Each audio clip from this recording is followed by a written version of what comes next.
We're back now in Studio C with Secretary of State Jocelyn Benson. At the moment that Duggan announced he was running as an independent, what was your first thought? I was actually on the phone working on some lame duck policy issues like the Michigan Voting Rights Act and what are we going to do about unemployment and making sure that we are getting through the transparency initiatives that we need to shine a light on what's happening in Lansing. So I sort of looked up, and then went back to work. Wow, didn't phase you in the least? No, nothing does. Come on, my military family. I just keep marching forward. But it's to me, I think this is a moment where we need to be firefighters, putting out fires, not running away from things we see as maybe, on fire.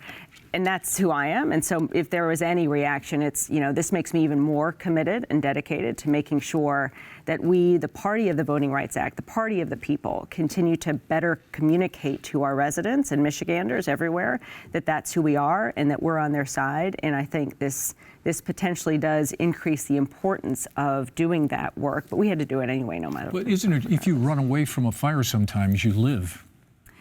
But when you go into a fire with a hose and put out the fire and build back better, you can not just live and survive, but help other people live and survive as well. What was the Secretary of State of Michigan working on unemployment policy? I'm also a resident of the state of Michigan and care very much about that issue.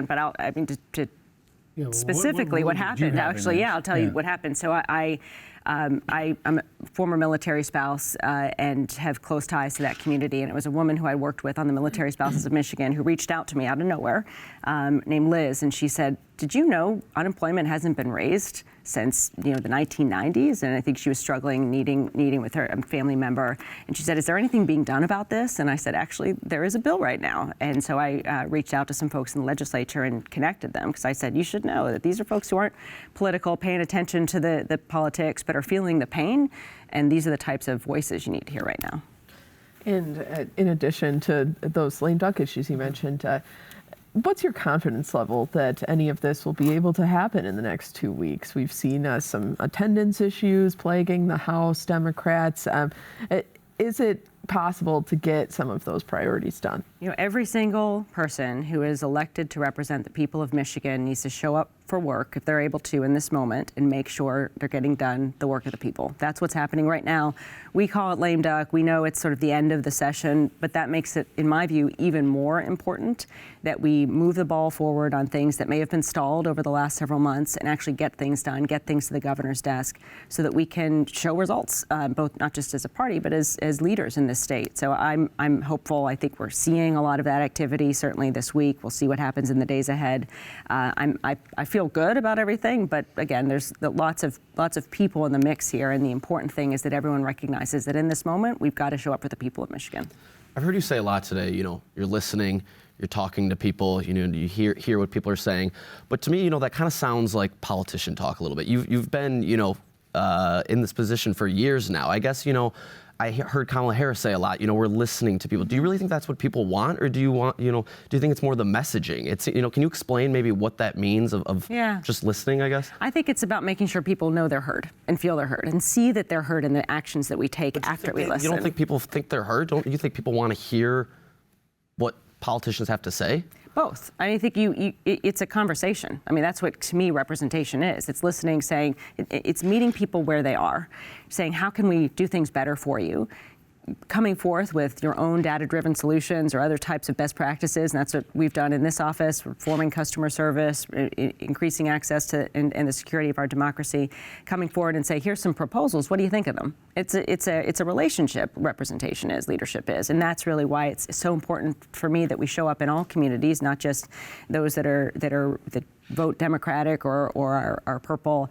To me, it's as important that someone in Hillsdale or in Livonia or in Grand Rapids or Muskegon or Benton Harbor has a good interaction with our office as someone in the Upper Peninsula or in Traverse City or in Alpena or anywhere else. So to me, listening is about showing up for people, meeting people where they are, responding to what they need, and showing them that government can actually work for everyone, no matter who you are, where you live, or who you vote for.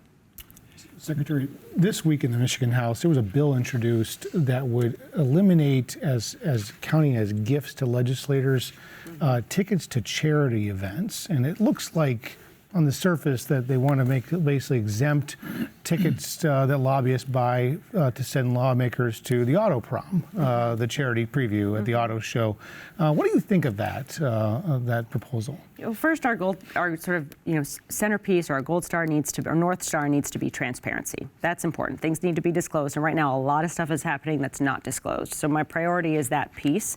Secondly, though, there are arguments to be made, and this is why in other states or at the federal level these types of things are allowed. That when you're having a charity event, you want to have people who are decision makers in the state show up, and there's some value to that. And so that I think is part of the conversation that people are having right now. It's a little bit different than just getting a free ticket to a sporting event where you get to show up and perhaps be persuaded to, make a decision that would favor, someone as opposed to the people you represent. So I think the conversation is there a delineation there? And certainly other states and at the federal level, they have found there to be one. And I think that's an important conversation to have. My view, again, is transparency has got to rule the day. People have to be informed, and then we have to make sure that there's accountability and procedures in place to if people do violate the laws in place, actually see accountability and justice. Have you accepted some of this big dark money? I do not have a C4, and I won't.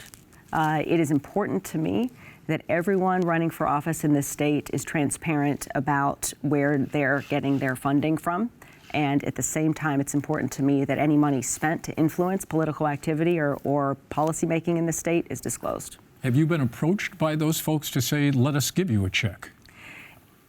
No, actually, I mean, perhaps over the past, because I want to answer the question accurately, and there may have been a time. I mean, I've been in office for a long time, and so I'm sure there were times where people said, there have been times where people have said, hey, we need this to get done, and by the way, is there a charity that we can write? Is there a C4 that you have? It kind of makes the hair stand up on the back of my neck when that type of thing happens, and reveals to me just how much we've got to do to address a culture of corruption in Lansing. And so why do Democrats in the House seem not to have the same appetite that you have? That's a question for them. But Well, I've come on, actually I've seen a lot of assumed that you've Democrats. asked that, haven't you? So when I've asked that, I've actually seen a lot of Democrats. Betsy Kofia is a great example of someone who's really That's stood one. up. No, the BRIGHT Act has a lot of support in the Senate and the House on both sides of the aisle. So I actually think there are a lot of lawmakers who recognize the importance of transparency and ethical government and want Michigan to go from being ranked last to being ranked first.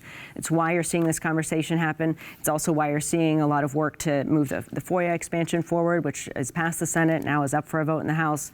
So it's not for lack of trying, but the work will continue. And I think, in my view, the citizens of Michigan need to also reach out to their lawmakers and say, if you want transparency, we've got to fight for it together. And that's when we've seen that happen, we actually can see the needle move. In this charity ticket example, what's the difference between Ford Motor Company buying the entire legislature tickets to the charity preview and Ford Motor Company putting every lawmaker in one of their suites at Ford Field for its Lions football team? The access is the same, is it not? Well, no, I think that's two different scenarios, two different audiences. When you have people showing up to a charity preview where you want to demonstrate to others who are showing up there too that they can have conversations with lawmakers and they can have access, and in that way the public can have access to their representatives, which is oftentimes what those scenarios are about. With the first example, it's a little bit different than just giving someone a ticket to a game in which they can have a lot of fun and get access themselves as lawmakers to something that they otherwise, a perk that otherwise might not have come to them. And so I do think it's two different things, and that's again why why the lawmakers are having these conversations right now. Ford's access to them. I mean, if Ford wants to lobby them, put them on their showroom right in front of their F-150 and say, hey, this is what we're doing, and we could use your support for this new tax incentive. Yeah, well, look, as someone who's gone to the auto show in the past, and many times, even prior to serving as Secretary of State, I've seen the benefit from a policymaking standpoint, from a decision-making standpoint of meeting people where they are, whether they be employers in this state or citizens of the state, and hearing about what they need. It's a little bit different than going to a football game and just being there to we all love going to football games and watching the Lions win right now, sure, but in that case, there's very little policy benefit to that type of scenario as there might be to the charity preview.